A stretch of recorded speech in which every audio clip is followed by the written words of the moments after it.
அச்சப்படலை. நான் கங்குவா படம் நான் பார்க்கல.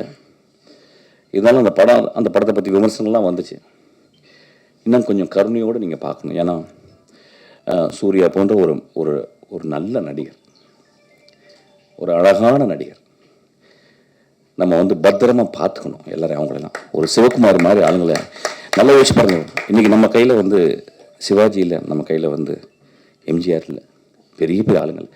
அவங்களோடலாம் பணியாற்றிய ஒரு சிவகுமார்னு ஒரு மனிதன் இருக்கான். எவ்வளோ முக்கியமான மனிதர் நம்மளுக்கு. ஆக்சுவலாக அவங்க வீட்டில் வந்த 2 குழந்தைகள் ரொம்ப நல்லது. இப்போ நான் ஒன்று விமர்சனம் பண்ணேன்.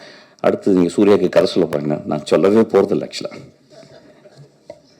படம் கொடுத்தா கூட நான் ஒத்துக்க மாட்டேன். பட் நான் கருணையை பற்றி பேசும்போது நான் கருணையோடு வரேன். ஒரு படத்தை வெற்றி பெறதுக்காக இந்த குழந்தைகள் நாங்கள்லாம் எவ்வளோ கஷ்டப்படுறோன்றது சொல்லி உங்கள்கிட்ட வந்து மடி விரிக்கலை. கிட்டத்தட்ட வாழ்க்கையை மறந்துட்டு வேலை செஞ்சுக்கிட்டு இருக்கோம். அப்போ ஏதோ சின்ன ஒரு பேலன்ஸ். ஆக்சுவலி அதாவது ராக்கெட் இன்ஜினியர்ஸ் சொல்லுவாங்க, ஒரு 10 வருஷம் கஷ்டப்பட்டு 24 மணி நேரம் ஒத்த சிந்தனையோட கான்ஸ்டன்ட் விஜிலன்ஸோட ஒரு ராக்கெட்டை டிசைன் பண்ணும்போது அது ஏதோ ஒரு சின்ன ஒரு சின்ன ஒயர் கொஞ்சம் பிரிஞ்சால் கூட அது வானிலை வெடிச்சிருது.